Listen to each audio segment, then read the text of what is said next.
Shalom, damai di hati. Jemaat Gemi Maranatha Paslaten dan semua yang setia mengikuti program ini, jalanilah hari ini dengan tidak menghakimi saudaramu. Mari kita ikuti program Renungan Harian Keluarga lewat channel YouTube Gemi Maranatha Paslaten di hari ini, Jumat 26 Agustus 2022 bersama dengan saya Pendeta Roy Martin Langoy. Mari kita berdoa. Terima kasih Tuhan, Engkau berkenan kami boleh ada hari ini. Kami rindu untuk melanjutkan tugas tanggung jawab kami di hari ini dengan selalu melangkah sesuai dengan petunjuk-Mu, terarah kepadamu, dengan tidak menghakimi orang-orang yang ada di sekitar kami. Engkau yang menerangi kami ya Tuhan, yang setia mengikuti program ini. Baik Jemaat Maranatha Paslaten dan semua yang terus bersama-sama mengikuti program ini, Engkau berkati kami, supaya mengawali hari ini, kekuatan firman-Mu memampukan kami melangkah sesuai dengan petunjuk-Mu ya Tuhan. Kami menyadari kami tidak luput dari salah dan dosa. Ampuni dan kasihani kami. Dalam nama Tuhan Yesus. Amin. Jemaat yang dikasihi Tuhan, kita membaca Alkitab hari ini, bacaan kita dalam Roma 14 ayat 9 dan ayat 10. Roma 14 ayat 9 dan ayat 10 tertulis begini dalam Alkitab. Sebab untuk itulah Kristus telah mati dan hidup kembali, supaya ia menjadi Tuhan baik atas orang-orang mati maupun atas orang-orang hidup. Tetapi mengapakah engkau menghakimi saudaramu? Atau mengapakah engkau menghina saudaramu? Sebab kita semua harus menghadap tahta pengadilan Allah. Demikian bacaan kita di hari ini, dan tema renungan kita, jangan menghakimi saudaramu. Saudaraku, dunia peradilan saat ini lagi trending karena ada beberapa kasus yang kita saksikan lewat media. Antara lain kasus kematian Brigadir J. Sebelum dibawa dalam persidangan resmi, telah berseliweran asumsi dan opini yang menggiring netizen menghakimi dengan cara pandang pribadi yang sangat subjektif. Jemaat yang dikasihi Tuhan Yesus, bagian Alkitab hari ini mengingatkan supaya kita jangan menghakimi saudara kita. Karena jika semua orang menjadi hakim pada dirinya sendiri, pasti yang terjadi adalah kekacauan. Paulus menyampaikan hal tersebut kepada jemaat di Roma, supaya jangan menghakimi pola hidup yang dijalani sesama jemaat, antara lain tentang hari dan makanan. Kekristenan pada mulanya sulit dibedakan dari agama Yahudi. Peranan Taurat dalam kehidupan orang Kristen abad pertama diperdebatkan. Bagi sebagian orang, tidak semua daging boleh dimakan, dan ada hari-hari yang dianggap sakral. Secara sosial, golongan yang terikat dengan Taurat disebut lemah. Sebaliknya, mereka yang terbebas dari ikatan Taurat disebut kuat. Terjadi perselisihan antara kedua golongan ini. Yang kuat merasa diri benar dan menghakimi yang lemah. Padahal keduanya telah ditebus dan menjadi milik Kristus di ayat 9. Untuk mengatasi konflik ini, Paulus menjelaskan prinsip yang tidak boleh dikompromikan orang Kristen. Pertama, setiap orang percaya adalah milik Tuhan Yesus. Hidup dan matinya dipersembahkan hanya kepada Tuhan. Kedua, setiap orang percaya telah ditebus oleh darah Kristus yang mulia. Barang siapa percaya kepada Dia, Sang Juru Selamat, pasti diselamatkan.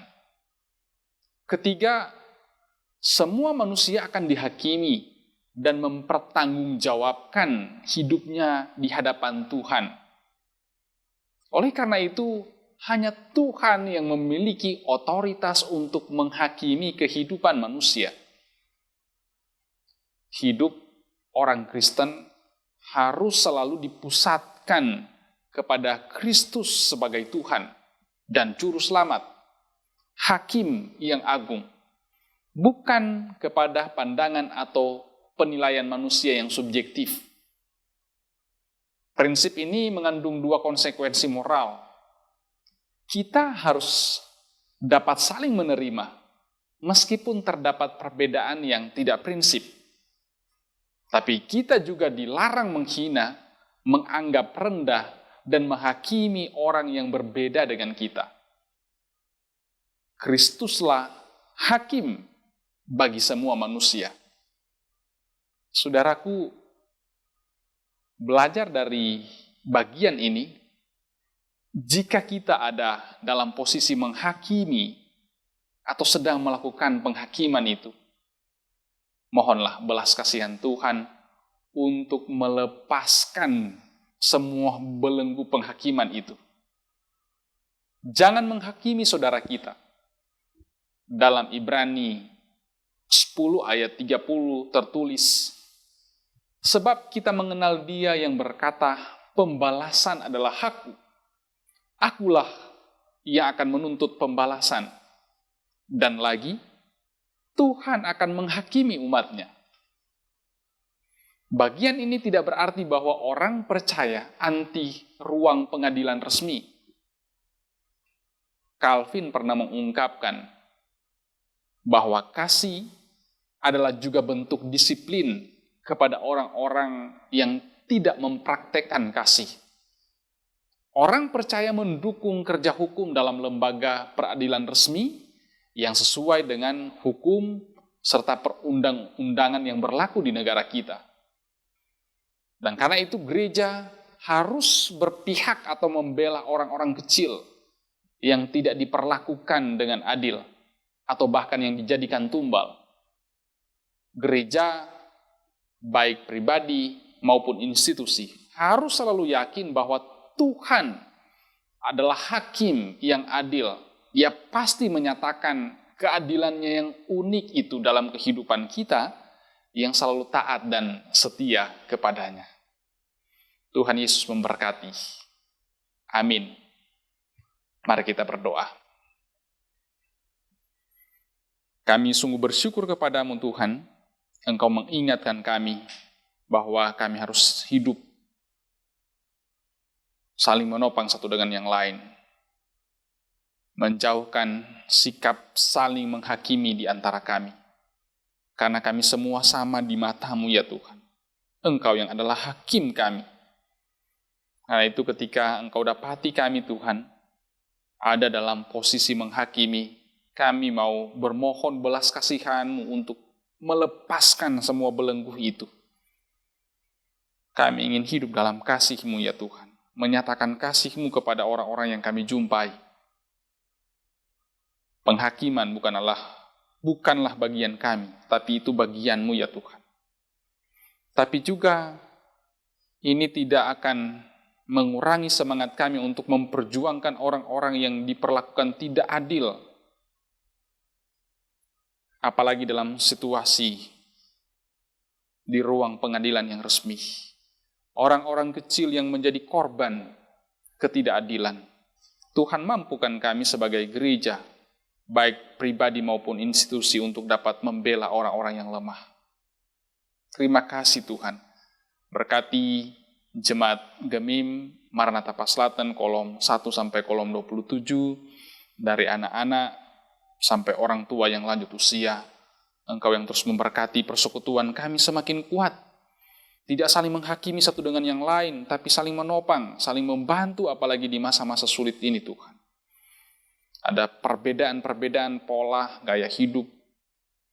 Ada perbedaan-perbedaan pemikiran. Semua kami bawa dalam satu kerjasama yang baik untuk kemuliaan Tuhan. Tidak harus memaksakan yang satu harus sama dengan kami, Tuhan. Jika ada perbedaan-perbedaan, kami melihat sebagai anugerah ditatah menjadi kekuatan. Tuhan berkati semua perangkat pelayanan yang ada, penatua, diaken, pendeta, pegawai, kostor, motivator di tiap kolom, komisi-komisi kerja, kelompok pelayanan lansia, penasehat BPMJ, KPPJ, ya Tuhan. Engkau berkati kami semua. Termasuk di dalamnya komisi multimedia yang bekerja di belakang layar sehingga program ini boleh terus disiarkan. Tuhan berkati mereka yang memberi diri dengan tulus. Dalam bagian ini Tuhan, ketika Engkau perkenankan anak-anak-Mu, Joy dan Kristi, Engkau berkati mereka dalam kerja mereka, dalam cita-cita mereka, harapan dan kerinduan mereka. Tuhan, buka jalan. Terima kasih Tuhan. Kami mendoakan gereja-Mu, Gereja Masih Injil di Minahasa. Tuhan berkati di aras jemaat, wilayah sampai di sinode, supaya kami terus memberikan Injil-Mu yang menguatkan, menerangi kehidupan jemaat, tapi juga di dalam peran sebagai masyarakat. Mampukan kami juga sebagai gereja untuk membela orang-orang tertindas, orang-orang yang menjadi korban ketidakadilan. Terima kasih Tuhan, Engkau berkati pemerintah kami.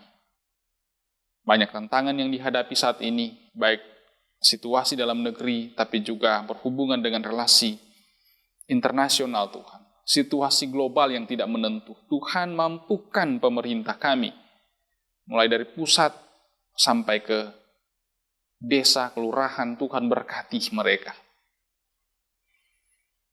Mampukan mereka menjalankan tugas tanggung jawab sesuai dengan kehendak-Mu.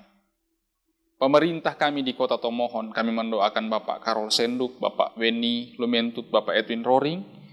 Kau berkati wali kota, wakil wali kota, sekretaris kota, jajaran pemerintah kota yang ada dalam tugas tanggung jawab pelayanan pada masyarakat. Tapi kami juga mendoakan secara khusus untuk proses peradilan di tanah air. Tuhan, Engkau berkati hamba-hamba-Mu yang Engkau tempatkan di dalamnya.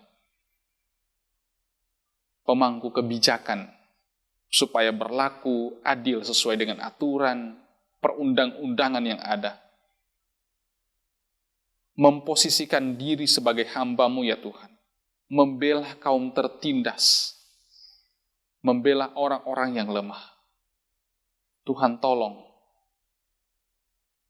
peradilan di negara kami ini, supaya dapat menyatakan hal-hal yang benar, yang sesuai dengan kehendak.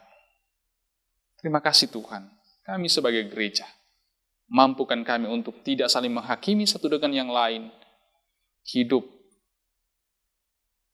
menopang, saling membantu satu dengan yang lain. Siap kami menjalani hari ini Tuhan, dalam keyakinan bahwa Engkau pasti menolong kami. Dalam nama Yesus kami berdoa. Amin. Demikian ibadah kita di hari ini, di Jumat 26 Agustus 2022. Saya mengajak kita untuk mengikuti terus program Renungan Harian Keluarga ini lewat channel YouTube Gemim Maranatha Selatan. Dan saudara yang boleh diberkati lewat sapaan firman-Nya di saat ini, kiranya boleh like, share, and subscribe channel kami, supaya sebanyak mungkin orang yang boleh diberkati dengan program ini. Kami selalu dengan senang hati menerima kritik dan saran yang konstruktif, supaya nama Tuhan yang semakin dipuji dan dimuliakan. Tuhan Yesus memberkati.